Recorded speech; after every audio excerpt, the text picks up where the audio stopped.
In a world where a rap battle loser fell in love with lawsuits, after getting pummeled by Pusha, clobbered by Kendrick, disjointed by Joe, OVHO must go to court.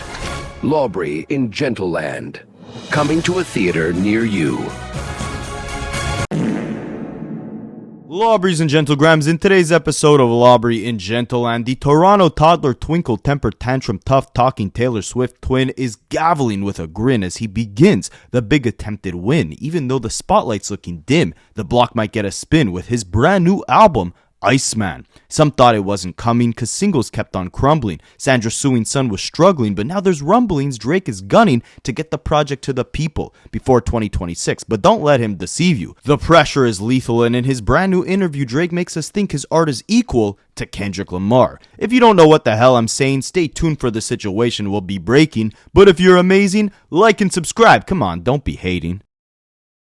I study Rapaholics for a living.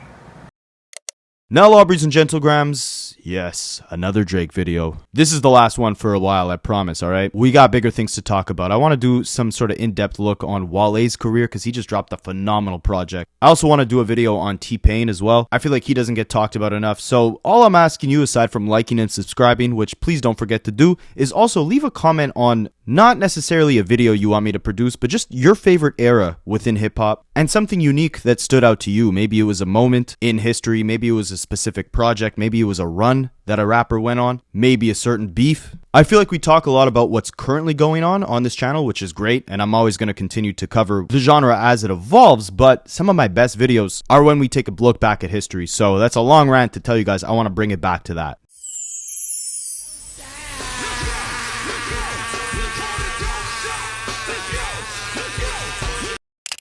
Now, I wasn't going to make this video, but I was surprised. Drake actually did a full-length interview with a journalist, and he actually touched on the music, which I appreciate. There's been a lot of speculation on, is ICEMAN even dropping? What direction was he trying to go into? Because obviously, this was probably his messiest, but his highest effort rollout for an album in a very long time. But with that, it came with some questions, right? Like, was Drake feeling the pressure from the beating that he took in 2024 to the point where he feels like he has to go over the top with the art at this point, make this a project better than he's made in the last decade, live up to some sort of standard? Maybe he feels like he's fighting against the machine, since he literally is fighting against them in court, right?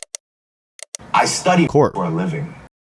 But with all that, this feels like the rollout that has left Drake fans more confused than they've ever been, right? I'll always give Drake credit for how he handled the aftermath of the Pusha T beef, although there was a lot of disgusting censorship and manipulation behind the scenes. After that, I'm saying for Drake's own career, I think from a PR standpoint, he played that thing great, right? He backed out because he knew he couldn't go bar for bar on several more diss tracks with Pusha T, and instead he opted in for singles and sneak dissing on his album Scorpion. I remember following that beef, and after the story of Adin, it seemed like something Drake almost couldn't come back from, right? Everything from the cover to Pusha T revealing the kid to him really taking off Drake's mask, right? This manufactured mob boss persona he plays. Like my mafia vibes. And painting the angle that Drake maybe hasn't settled down, hasn't accepted who he truly is because he came from a broken home, because his dad wasn't around. There was a lot to rebuttal in that diss record, but instead of focusing on that, Drake focused on the hits, right? I was wondering at the time. He had already announced that his Scorpion album would come out 3 weeks after Pusha T dropped the story of Adin. I'm like, is he going to delay the project? Is he going to bring up the beef on this project after he, publicly backed out of this battle? How does he tiptoe around all these things that Pusha T called out? How does he tootsie slide his way out of this one? Spicy. And again, he just kind of distracted the public with a bunch of hits and redirected the sneak dissing onto an easier target in Kanye West, who was battling some health issues mentally. And it was a win-win for Drake, because by shifting the focus onto Kanye, avoiding Pusha T, you would not prompt Pusha T to drop any more diss records, which would further destroy, surgical summer, destroy your reputation. And you know that Kanye West is not going to clap back at you with a diss record of his own, right? Plus, you can kind of paint the whole narrative like, I'm too big to be focusing on Pusha T, right? Like, my numbers are out of here. I got to be focusing on the bigger target, like Pusha T's boss, Kanye West. I say all that to say, the way he handled that beef afterwards was way more calculated than he's been handling the aftermath of the Kendrick battle. But you know they love the suit. But you know they love the suit. But you know they love the suit. What's up? Yeah, that song. Now, I don't need to go back and bring you guys through all the shenanigans Drake has been through over the last year and a half. But I mean, I'll sum it up in one sentence, and yes, I've repeated this a million times, but I feel like some people still have not put this into perspective. Drake lost a rap battle so badly to a song that became such a massive cultural, global, successful, generational hit record that he had to sue his record label because he believed that record tarnished his reputation so bad to the point where a judge would really say, you deserve financial compensation for the beating that Kendrick Lamar put on you. How do you talk tough on record after something like that? How do you not acknowledge the massive loss you took on your next project when the loss was obviously so bad and you even acknowledged it to the point where you had to sue over it? The judge Studies rap battles for a living. Lucky enough for Drake, he's cultivated a fan base of cult-like conspiracy theorists that are so obsessed with the manufactured mob boss persona he's put on over the years that they don't even want to hear him accept defeat or accept the loss. They want him to continue acting like he's been untouched and delusionally trying to blame this on a big red button that the industry pressed as a pre-calculated plot to destroy his career. Now, I've said this from the beginning, I'm just here for good music, alright? It's going to be hard to judge that after everything that's went down over the last year and a half, especially the lawsuit, but we're going to try to be as unbiased as possible here. Now, let's understand where Drake's mindset is going into this project, right? Because we saw him delete the ICEMAN story highlights off his Instagram account right after the judge dismissed his lawsuit. The last ICEMAN live stream that he did in preparation for this project was received so badly because his fans hyped it up as this big red button, and it was a complete bust. Even Kai Cenat said it was trash. Biggest waste of my fucking time of all time. The biggest waste of my goddamn. Yo, I can't fake it. I can't fake it. That was ass. I can't fake it. I can't fake it. I actually can't fake it. That was so ass. That was almost 4 months ago, and we have not seen Drake announce any new music or ICEMAN episodes or live streams ever since then. Now, I'll give it to Drake. Only a very few amount of massive pop stars can be on the level where they can be rolling out an album in full for an entire summer and then just randomly stop it, and 4 months later, people will still be there waiting. But the world has been waiting since May of 2024 for answers from Drake, and he's got to deliver them with this ICEMAN project. Now, he did an interview kind of giving us a glimpse into what his vision is for the entire rollout of the project, not so much in terms of what concepts he'll be touching on the album, but more so how he wants to package it and deliver it to the fans. And it's just hilarious to me because, and again, you could call me a K-Bot, call me what you want, but I study for a living. The facts are the facts here. The way he's constructed the visuals, the concepts of these ICEMAN episodes, I said this from the first ICEMAN episode. These are very reminiscent to all the visual aspects that Kendrick Lamar and PG Lang have been implementing over the last few years. From the little Easter eggs scattered throughout the visuals, from the attempted narrative structure, from the sampling of new music through these visual projects, from the attention to color schemes. This is all stuff that Kendrick focused very heavily on, especially since him and Dave Free went all out with their PG Lang imprint. Look at the Mr. Morale music videos. Look at the commercials PG Lang has done with Cash App or Converse. Look at the GNX album trailer. Look at the GNX tour visuals. Look at the Not Like Us music video. Kendrick just opened his mouth, and I'm about to put my dick in it right now. Someone go hand him a Grammy right now.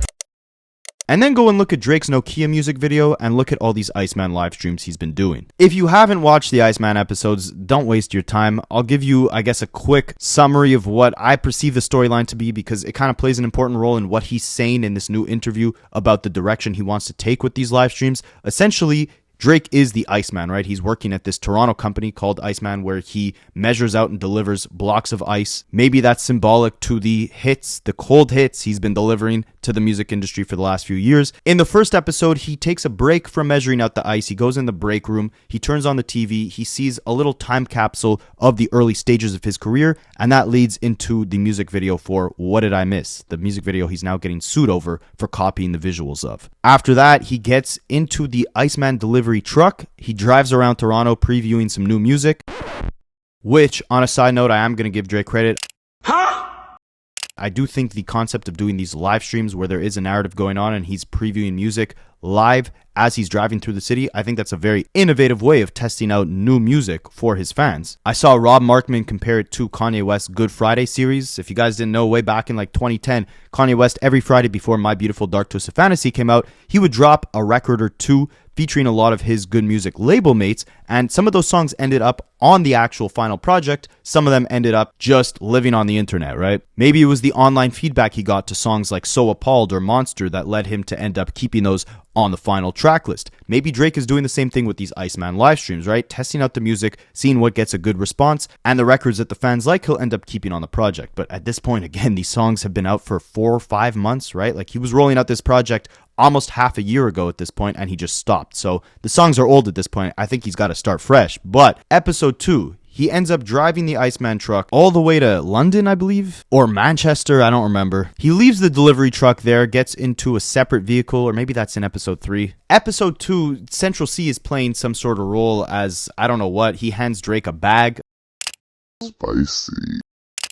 A secret bag. You don't know what's in it. Drake starts walking around the city with that bag. He leaves the ICEMAN truck. He goes to the train station, I believe. He's being chased by this Pinocchio character, which many people believe to be Kendrick Lamar. Maybe it was the airport, not the train station. And then he leaves, and then episode 3 is in Italy. Now, the Italy one, it was just, man, too boring to keep up with, I'll be honest. That's the thing. I think the concept of doing these live streams was very innovative. I respect it, but the execution was horrible. Like, these things were absolutely brutal to watch. But in episode 3, there's like 4 Pinocchios. They're being served ice at this diner. Drake is walking around with the bag again. You don't know what's in the bag. And by the end of episode 3, he ends up surrendering to the 4 Pinocchios. So there is this kind of like consistent-ish plot line throughout the entire 3 episodes where Drake is, again, working for this ICEMAN ice delivery company.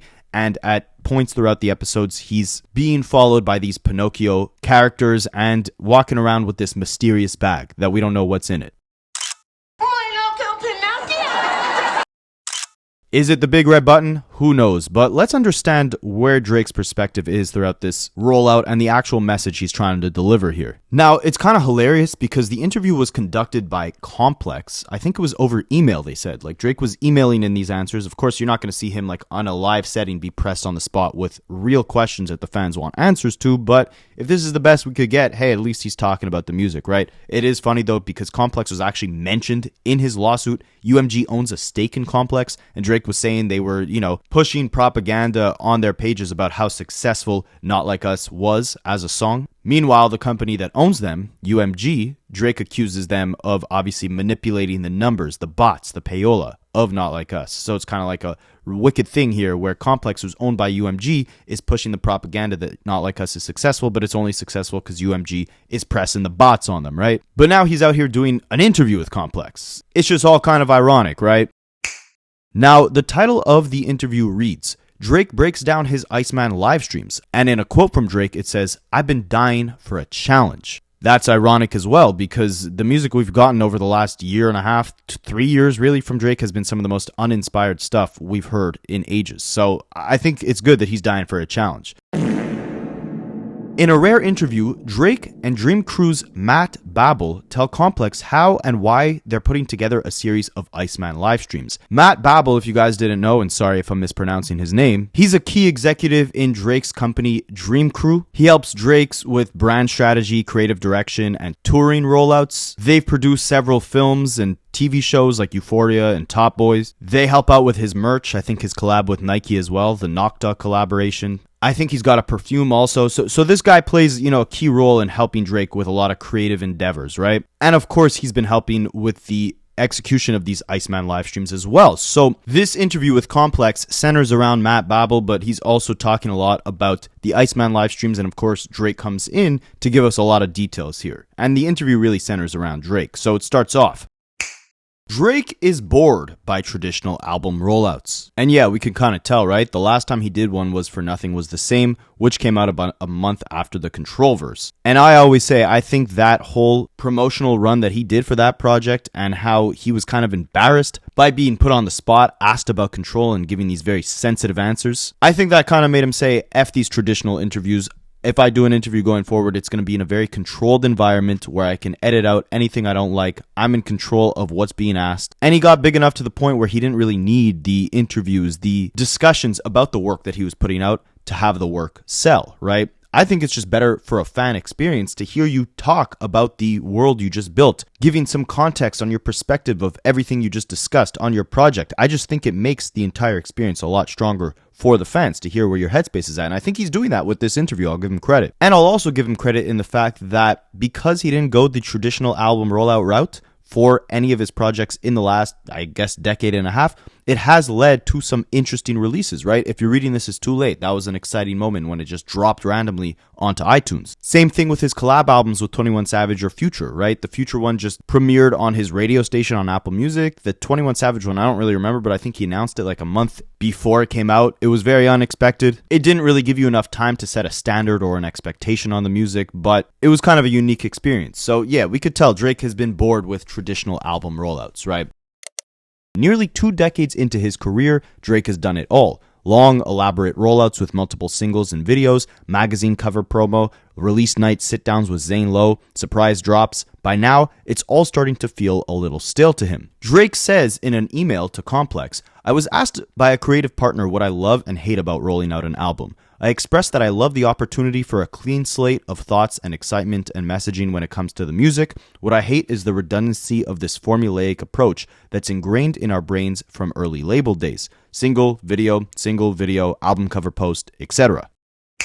And beyond Drake, I think music has shifted where the rollout has kind of changed, right? People aren't going for these massive first week sales at this point. They're more so dropping the project and then doing the rollout after the project has already released. The only album I could think of this year that followed the traditional method of doing the press, doing the interviews, the covers, the singles, the videos on a high level before the album dropped this year was The Clips. Otherwise, you had even people like Wale, who I've seen do more promo for his album after it dropped than he did beforehand. Maybe I was sleeping on that. Doechii is a prime example of someone who, released her project in August. It sold like 11K in the first week, but by the time the Grammys rolled around, she had so many performances, so many music videos under her belt on that project that it exploded. Right timing. I think in this type of digital era that we're in, it's more important that you push your work heavy on social media for those viral moments after it's already been released to make it grow legs and make it have that longevity versus, amping people up at the beginning, trying to build as many eyeballs on it as possible before it actually gets released. So I understand what they're saying in terms of, in the early label days when Drake was coming up in the early 2010s,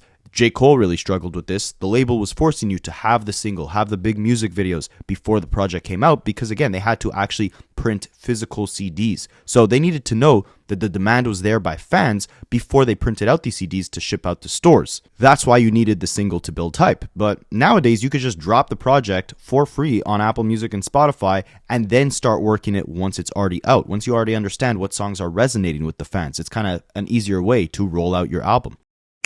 So when it came time to roll out the album, his 9th album, ICEMAN, he wanted to try something new. A series of theatrical live streams on YouTube where he could debut new singles and build up a storyline around the project before it drops. Drake says, "I've been dying to act and I've been dying for a challenge. The game is extremely calm seas right now. Nobody is rocking any boat on the water. And so once we discussed a live stream rollout, it just sounded like the perfect mix of risk and reward for me."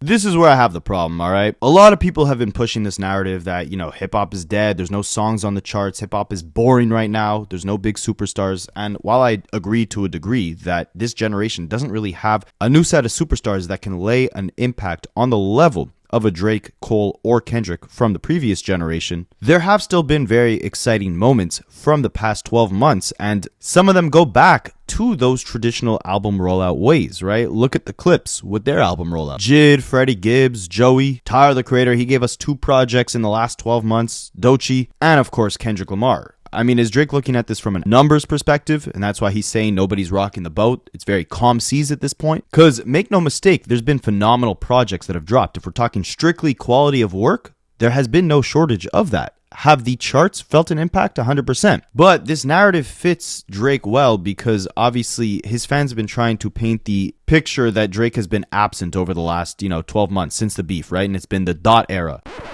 Someone go hand him a Grammy right now. And because it's been the dot era, no music has been on the charts because he's not handing out features, he's not doing these massive songs. So Drake saying it's been calm seas, he's basically trying to say hip-hop has felt stagnant because I haven't been around. Meanwhile, again, he's dropped 40 plus songs this year. And ultimately, I just think people ever since the beef have been tired of the mediocre generic crap, right? Like, that's why a lot of Drake songs from this past year have not resonated even on the charts. That's why even though we've had tons of projects from everyone to Lil Baby, Travis Scott, Young Thug, Lil Wayne, none of it rocked the boat because people are tired of the generic crap, right? And ironically, the people who are rocking the boat, Pusha T, Kendrick Lamar, they're your ops, right? So you can't be giving them credit in terms of keeping hip-hop exciting. So instead, again, the narrative is the game is in extremely calm seas right now. And that's why Drake says he's been doing these live streams for his ICEMAN rollout. In 2025, if you want to do something impactful on the internet, live streaming is a good place to start. Hundreds of thousands of people simultaneously tune into the most popular Twitch streams for hours or even days at a time, and streamers have become the most powerful new influencers in youth culture, especially within hip-hop. Now, I didn't realize this until recently, but upon, questioning how streaming became so popular, I realized that some kids who, don't have cable television, don't have the expensive streaming platforms, this is their form of TV, right? Their form of entertainment. Like, instead of watching a movie or a TV series, they can go for free and watch IShowSpeed travel the world and do backflips everywhere, right? So I think not only has streaming become so popular because, there's a lot of viral moments on the internet and these clip farmers clip up the streams and then that makes people want to go check them out, but it's also like people are using streams as a substitute for actually watching television. And Drake obviously realized this and has been attempting to infiltrate this, industry, right? The streaming industry. Those 3 Big Macs are for me. It only made sense for Drake to get involved in streaming. Since the beginning of his career, he's been attuned to each new evolution of the internet. He turned the Instagram caption into an art form, figured out how to use memes in rollouts, and mastered the art of the midnight SoundCloud drop, just to name a few examples. He was ahead of the curve when it came to live streaming too. In 2018, he broke Twitch records by playing Fortnite with Ninja. In more recent years, he's gone live with streamers like Adin Ross and XQC, while occasionally hosting gambling live streams of his own. It was a natural step for Drake to incorporate live streaming into an album rollout, but the idea of sitting in a room and talking to a desktop computer didn't feel right. This would be safe, expected. Instead, he wanted to put his own twist on it and bring streaming into his world.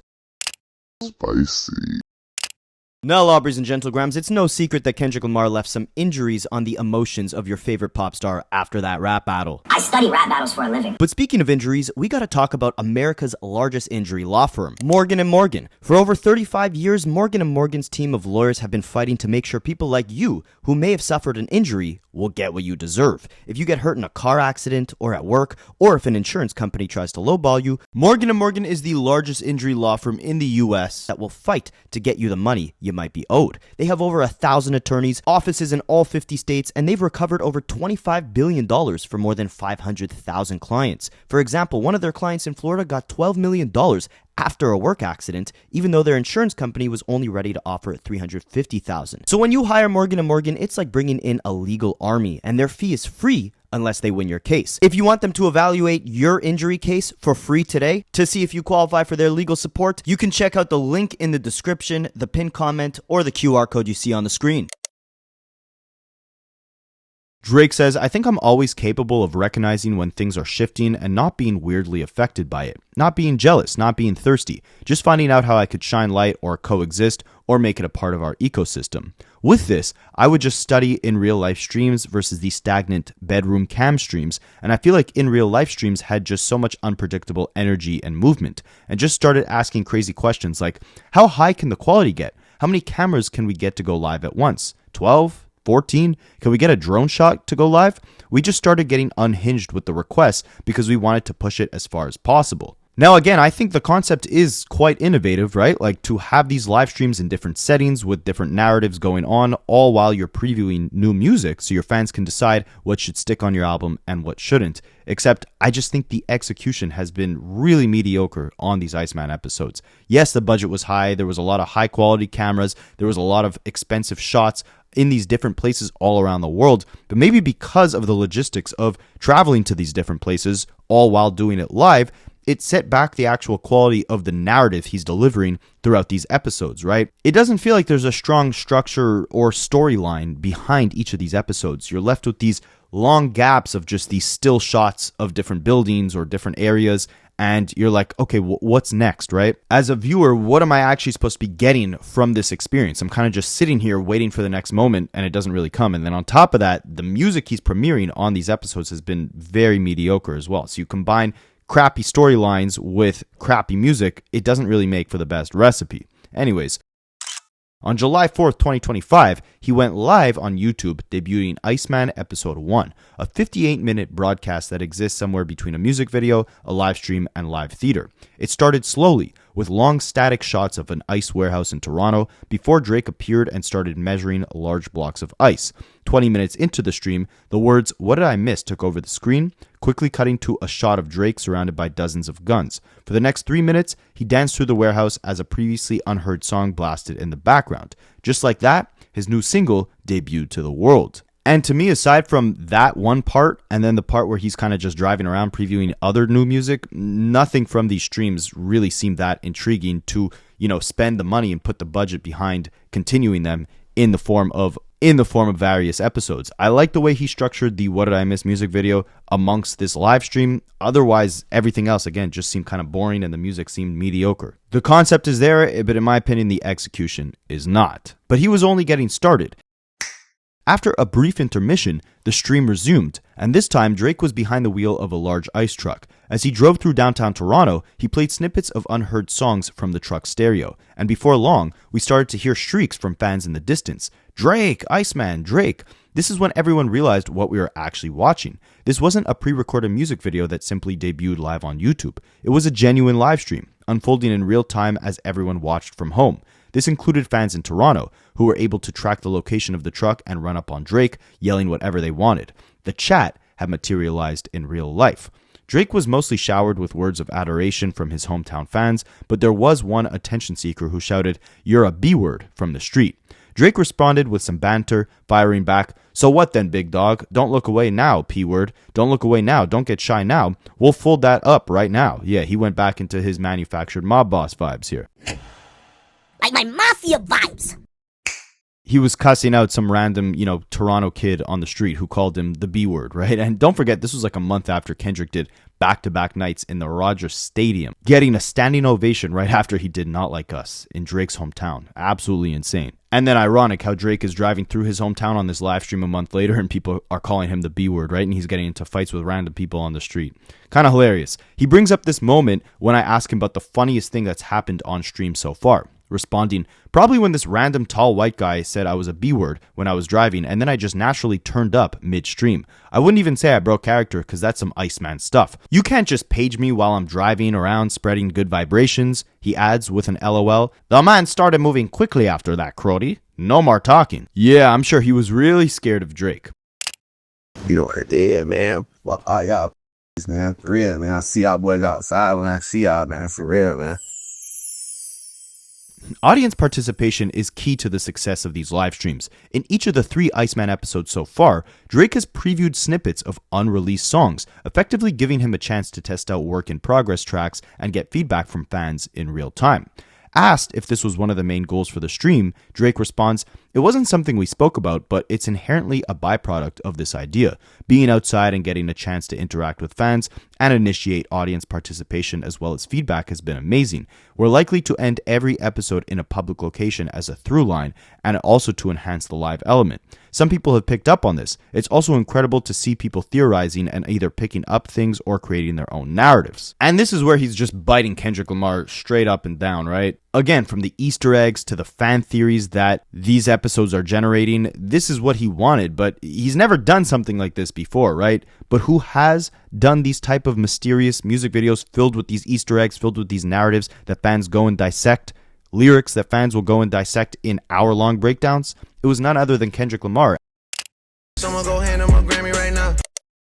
And this became a popular form of content after the beef ensued, right? And only now is Drake deciding to do the same exact thing. And again, I said this on ICEMAN episode 1. If you look at the different color schemes, the very still static shots, the attention to small detail, the little Easter eggs with, the bricks of ice and all that stuff. This is very reminiscent to the creative direction that has been initiated by PG Lang over the last few years. Look at them side to side. You can also look at the Not Like Us music video and the Nokia music video and see tons of similarities there as well. Some of the visuals are almost the exact same in those music videos. I study Kendrick Lamar for a living. Drake got what he wanted because there's been a lot of theorizing going on. Each ICEMAN episode dives deeper into a narrative that involves Drake, the Iceman, and a sinister character that looks a whole lot like Pinocchio, plus a revolving cast of guests, including Central C and Yeet. The storyline is cryptic, revealing itself over the course of each episode and provoking countless fans' theories and breakdowns online. Drake says, "I watch murder documentaries a lot, and as you get invested, you start to try and solve things before you even know where it's headed or what the answers are. It's like this sleuth energy. What did I learn? What did I miss? No pun intended." But yeah, it's crazy to see people make 2-3 hour videos on their thoughts and building conspiracies. It's interactive content, and that adds such a desirable element, more so than a music video with cars and things. Not that those aren't lovely sometimes. And yeah, I agree, it's nice to see, effort be put in the storylines, into the actual visuals, giving your fans an opportunity to actually think deeper beyond the music, beyond what they're seeing at first glance, and try to dissect what the meaning is behind all of these storylines and visuals. However, this is an exact replica of the Kendrick Lamar PG Lang playbook. It was never something Drake did before this beef. And you could tell it's something that he's not comfortable executing because as much as he's, a fan of murder documentaries as he's talking about here, as much as he loves his fans, breaking down the narratives, trying to find all the little clues and what they truly mean, this was not something he ever implemented in any of his work beforehand, but it was something his direct rival has always been doing since the beginning of his career, damn near. Someone go hand him a Grammy right now. Again, I will give Drake credit, though I do think the idea of previewing this music on a live stream is pretty innovative, especially, while you're moving around, you're not just sitting at a desk previewing all this stuff. Like, you're telling a story behind it, but again, the story is just incredibly boring. You could very well tell that Drake is not comfortable dropping all these, Easter egg driven visuals because 90% of the people who have watched these episodes have come up with the same feedback, that they're just flat out boring. The first episode was a success, immediately drawing in millions of views, but the Ovi Ho camp reveals that there was a lot of uncertainty before the broadcast started. Episode 1 was probably the most nerve-wracking of the three because we had never done it before, says Matt Babel, chief brand officer of Dream Crew and a member of Drake's management crew. In hindsight, we were also a little naive about some of the complexities. There was no roadmap. We didn't know if it would work technically or even logistically. The goal was to just introduce the Iceman and What Did I Miss in a fresh and innovative way. So again, Matt Babel, he's behind a lot of Drake's operations in terms of creative projects, and obviously he's behind the execution of these live streams. They had to learn on the fly while making the first episode. The process leading up to it was intense, Babel says. We lost signal multiple times during rehearsals, so going live was stressful. We were actually aiming to go live on a Thursday, but decided to push it one more day to make sure everything worked. That decision likely cost us a #1 debut on the Billboard. The song landed at #2. But it was the right call. The extra day gave us a level of confidence we needed to pull it off. Drake also wanted the Iceman character to feel as authentic as possible, so there were no police escorts, no staged security, just Drake driving live, which made the drive a little more nerve-wracking and unforgettable. And it's interesting they bring up that, Billboard #1 debut. I think Drake has one more Billboard #1 before he ties or breaks Michael Jackson's record of most Billboard #1s in history. And I remember he was mad at the time. He was blaming it on being suppressed by the radio, being suppressed by the different streaming platforms, not putting his face all over the front pages. And that's why he said, What Did I Miss at the time didn't debut at #1. Matt Babel, this guy on Drake's team, is saying it's because they missed one full day of tracking for that week's charts because the song came out a day late because they had to get all the logistics in order for the live stream. Now, it's just interesting because Drake spreads these narratives, right? Like he's being blackballed, radio's not promoting him. I explained in a previous video how the mechanics of radio works, right? When you first send your song out, it takes a few weeks before it actually builds up the steam to make a big impact on radio. People have to request it. It has to get good reception when it's played. It takes a long time before these songs climb up the radio charts versus streaming. Everyone's rushing to listen to your song on the first day, right? Radio works a lot differently. It's a lot slower of a process. So Drake trying to paint this narrative that people were blackballing him at radio is BS, because the song had been out for less than a week. That's not enough time for it to start racking up tons of radio spins to make an impact on the charts. Why Drake didn't actually debut at number 1 is because the song didn't get enough streams to push it there. Usually when a song debuts at number 1 in their first week, it's because the song had a lot of streams that carried it. It's never radio that carries your song in the first week. That's why you're seeing songs like Shabuzi's A Bar Song a year and a half later still in the top 10 of Billboard, because that song is not necessarily one of the most streamed songs in 2025. However, it's getting played on the radio like crazy at this point because people got used to hearing it on the radio. They requested it more. They didn't turn off their radio stations when they heard it. That makes the stations more incentivized to continue playing it. It's a very long cycle with radio. It's not that Drake was blackballed. I actually looked at the radio charts. It ended up climbing the charts as the weeks progressed. So he can't use the excuse of being blackballed for this song not debuting at number 1 and him not breaking Michael Jackson's record, right? And you saw that in the next few weeks because people stopped streaming that song. It had a free fall off the charts. In fact, all of the singles off ICEMAN so far have. What Did I Miss? Where's It Going with Central C, or I forget what that one was called, and then the Doghouse record with Yeet. All of these songs failed to have a real impact on the charts, which is the real reason I believe why Drake has been delaying these ICEMAN live streams for a long time, and why I don't think we'll see this album for a very long time, for at least a few months. With so much uncertainty surrounding the first episode, it was important to be grounded by some familiarity, which they found in Drake's hometown of Toronto. The stream was recorded inside of a warehouse owned by a real ice company called the ICEMAN, a fixture in the city since 1987, the year before Drake was born. The ICEMAN warehouse was perfect, Babel says. I mean, it's a historical staple in Toronto, and their trucks are all over the city. The family that owns it was amazing, and they made it a real easy despite all the uncertainty. Sometimes the stars align. Drake stresses the importance of the Toronto familiarity, explaining the first stream was at home, so it was well resourced, and despite the complexity of pulling off something live at that scale, it felt manageable. We knew the city and the setup, and that familiarity gave us the confidence to focus on execution. When I was in the car, I didn't even know if we were still live or not. I was just riding it out until somebody was able to give me a sign that it was working. I love driving in Toronto, so it was just a great feeling for me. 3 weeks later, Drake was on tour when episode 2 came out, so they took the show on the road in the UK. The 41-minute episode featured an appearance from Central C and the debut of their single, Which One, which has a direct connection to episode 1. During the first live stream, Drake freestyled over a beat while driving the truck through Toronto, the beginnings of the song that he later completed and released as Which One. Basically, in episode 1 of ICEMAN, as he was driving in the ICEMAN truck, he was playing this beat, and he was freestyling over it, and that freestyle and that beat ended up becoming his next single, Which One with Central C. I always thought that single had very low effort to it, and that's why it didn't perform on the charts, and I'm guessing it was just a freestyle he concocted in the car, or maybe he had his ghostwriters write it, who knows. It was cool to see the idea come full circle. The first stream birthed the song that carried the second stream. Babel tells Complex in October 2025, but he notes that the second episode wasn't without its complications. It came together under a tight timeline. We initially set up to shoot in Birmingham and had everything planned, but after a bunch of internal discussions, we decided against filming until 4 a.m. and moving Drake on a show day, which meant moving the shoot to Manchester. We had about 3 days to scout, secure locations, get tech sorted, build the crew, and rehearse. Each episode was planned in advance, but there were a lot of last-minute surprises and improvisation that changed the way they shot it. The first time we walked into the train station, security saw our team on CCTV and immediately started asking questions. So during the stream was the first time anyone had run it, Babel says of the UK stream. In addition, because we used a completely different team, new technical crew, new operators, DP, and equipment all hired locally in London, there was a big learning curve. It was stressful, but the team pulled it through.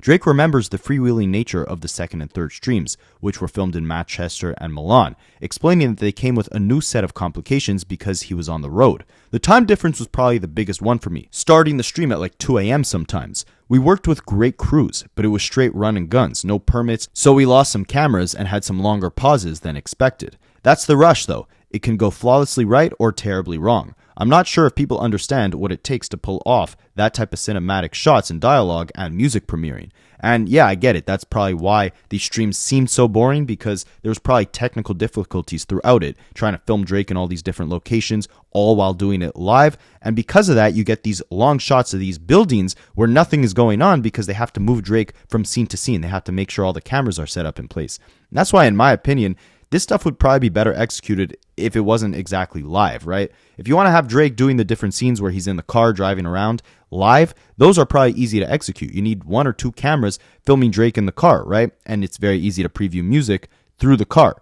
But once you start having these overly ambitious, wannabe cinematic shots of him being chased by the Pinocchios in these massive buildings, moving from place to place, etc., it gets complicated. And because it's complicated to execute all that live, you get very boring shots. So I think you got to pick one or the other, right? Like, either you want to have a live stream that's somewhat engaging for the audience to watch live with you while you're premiering this music, or you want to have a real storyline with a bunch of Easter eggs and clues scattered throughout the different visuals. And if that's the case, you probably have to do some of this stuff pre-recorded, or else it's going to seem boring. And they're kind of, exemplifying or making excuses for why it was boring through these different technical difficulties that they're documenting in this interview.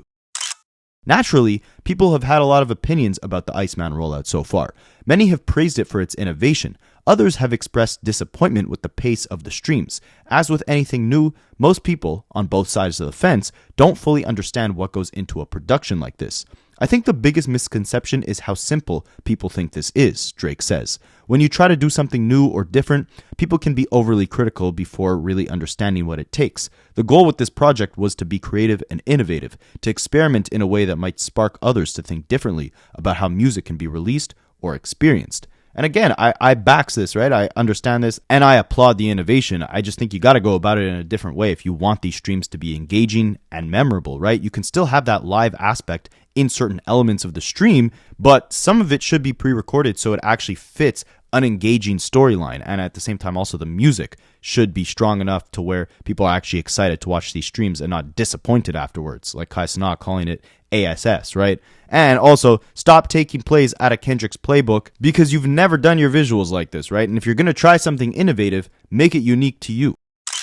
So, how much time, energy, and manpower does it take to pull off these streams? It's a lot, Matt Babel says. There's so many moving parts, but unlike a typical shoot, you don't have the luxury of overthinking. You plan what you can and let it happen. If we had the time, we would have likely spent about 2 weeks preparing, but with the pace of the tour, it's impossible. From scouting locations to going live, the most we had was 8 days in Italy, and that shoot was 20 cameras, over 100 crew members, and 10 locations. Yeah, because Drake was on tour as these episodes were being shot, right? So all of it was kind of very last minute. Again, if you want to do something innovative like this and make a statement, put more effort into it so it's engaging for the fans. Drake has shot dozens of music videos throughout his career, but it soon became clear to him and his whole team that live streaming requires a totally different approach. With a music video, every frame is controlled, Babel says. You check every line item, every light, every detail before the cameras roll. It's not a forgiving process, but the beauty of live streaming is that there's a certain level of forgiveness from the audience. People know anything can happen, and that vulnerability actually makes it more engaging. At the same time, it's still Drake. So there's a certain level of pressure that we feel. Losing picture or having crappy sound would be the worst. The technical side is the most important, so there is quite a bit of emphasis on redundancy of feeds, reliable signal paths, and strong communication between crews. So if something goes wrong, the audience never sees it. As rudimentary as it sounds, one basic element ended up informing a lot of the creative: signal strength. The first question with any location is simply, can we get a signal here? That immediately dictates what's possible creatively, since some ideas get ruled out right away if the connection won't hold. Then there's the logistics of moving Drake between multiple locations, finding places close enough together, planning routes, and managing traffic, which is why most streams happen late at night. Painting a picture of the scale of the technical operation, he continues, you're running multiple creative live cameras, switching between feeds, maintaining redundancy, and ensuring consistent sound, which is especially complex when music is layered on top. By the final episode, we had picture-in-picture feeds, live drones, and more than a dozen simultaneous cameras feeding into one stream. Even simple factors like battery life can become major concerns when cameras are running for hours outdoors. And just when they thought they had everything planned for, they realized that certain things were out of their control. In Italy, it started raining midstream, and even a light drizzle can jeopardize the entire setup, Babel says. This is an ambitious undertaking that requires constant problem solving in real time, but that's also what makes it exciting. Each episode teaches us something new, and as it gets easier technically, the ambition grows, so the challenges never really stop. Each episode got more ambitious, and they leaned into a run and gun energy over time. The timelines were so tight, so we couldn't secure permits in advance. We lost a couple cameras mid-shoot because the police were like, you can't shoot here. You rehearse what you can, but at a certain point, you just have to go for it. And again, if they're doing these rehearsals, if they're trying to make it almost seem like a movie, at this point, just have certain elements that are live and have certain elements that are pre-recorded. So again, the storyline can seem more tight, more concise, more engaging for the fans. Especially with episode 3, I think that really killed momentum of this album, of this rollout, because it was built up to be this massive thing and it ended up being a very, very boring experience. Anyways, let me stop complaining. Now, we're 3 episodes in, so Drake and his team agree that the challenges have been worth it in order to figure out a new way to merge music, performance, and storytelling in real time, as Babel puts it. Hopefully, as people start to understand the scale of what's happening, they'll appreciate the intent behind it, because this is about pushing boundaries, not chasing perfection. It all comes back to Drake's desire to keep shaking stuff up and trying new things this deep into his career. A lot of artists, once they reach a certain level, they lose that spirit of experimentation, the same creative instinct that got them there, Babel says. Drake is still willing to take chances, to try something untested, and to embrace the unpredictability that comes with doing so. We did it with Her Loss as well, and it cost a pretty penny. But it was worth it, and they're not done yet. The ICEMAN episodes aren't finished. The full story has yet to be told. La Brianna says, the finale will be our best work. So ultimately, it seems like it's kind of like a on-the-go type of thing, right? They're kind of planning these loose narratives, but there's a lot of moving parts, especially with cameras getting shut down midstream, rain happening that can destroy, what they're trying to actually produce while it's all in a live setting. They're not going for perfection. They're going for the overly ambitious title of being maybe the first rapper to premiere new music and premiere an album all throughout live streams. But you got to ask the question, what is the main goal, right? If you're just trying to say you were the first rapper to, live stream certain segments of your album while also incorporating this theater production or this like movie murder crime documentary style narrative, it's like, okay, cool, but if people just remember it as boring narratives with boring music, you're not really accomplishing anything that's gonna stand the test of time. And by the way, this wasn't the first time, music was premiered like this in a live setting. Kanye West with Life of Pablo, he had his Yeezy season, 3 or 4 fashion show, and while he was live premiering the fashion, he was also premiering the music. And there was a bunch of little technical errors then as well. But 2 things. A, the music was good enough, and the visuals, the fact that Kanye was there with all these different amazing artists. They were modeling the clothes as well, this innovative clothing that went on to define fashion for the next few years. All of that culminated into a legendary stream that really defined that era, that Life of Pablo era. I don't think people are going to have those same type of fond thoughts when they look back at these ICEMAN episodes. They're going to think back to, again, drawn out, boring, very still storylines, a lot of inspiration taken off his ops, Kendrick Lamar and PG Lang, a lot of confusion, a lot of lack of confidence in the execution, because again, whether it's because you're on the go and there's technical difficulties, or because people aren't receiving the music well, and so you've had to pause the whole thing to go back and record, get back to the drawing board and figure out something better, it's ultimately seemed very messy, right? This is kind of a different example, but I feel like maybe it's a similar concept. Back when Jay-Z released Magna Carta Holy Grail in like 2013, he put 1 million copies of the album on Samsung devices, and people were praising this as like an innovative approach to streaming when streaming wasn't a big thing, right? Because all of a sudden now, if you owned a Samsung phone, you can just have the album in the palm of your hands. You don't even need to buy it. But in the end, streaming was still in such an infant stage that it ended up alienating certain sects of his fan base from enjoying the music in real time right at the beginning of its release. And as I'm recording this, I'm realizing I'm not thinking of Magna Carta in 2013. I'm thinking of 444 in 2017. Back when he already had Tidal, he partnered with Sprint, where you can get the album as an exclusive for just Tidal and Sprint customers. Again, everyone who uses different streaming platforms weren't able to get the album. And yeah, sure, this deal might have made Jay-Z a bunch of money, but at the same time, it might have hindered his entire fan base or the entire world from hearing his album simultaneously and having a shared experience with it all at once. All of those Tidal exclusive album releases, right? Like, yeah, I guess in concept they were innovative, right? It was an innovative approach to, trying to corner the streaming market, which was becoming the next big thing. But in its overly ambitious execution, it didn't necessarily age well. And I think we're seeing a similar thing happen with these ICEMAN live streams. But at least we know here that Drake is trying to follow a narrative structure between all these episodes. episodes. They're meant to follow a storyline, and there's going to be a finale. So more ICEMAN episodes on the way. The album will eventually release, and we'll be here waiting to see how he addresses all of the buffoonery Labriana has gone through over the last year and a half. But let me know what you guys think, and I'll catch you in the next one. I study Rapaholics for a living.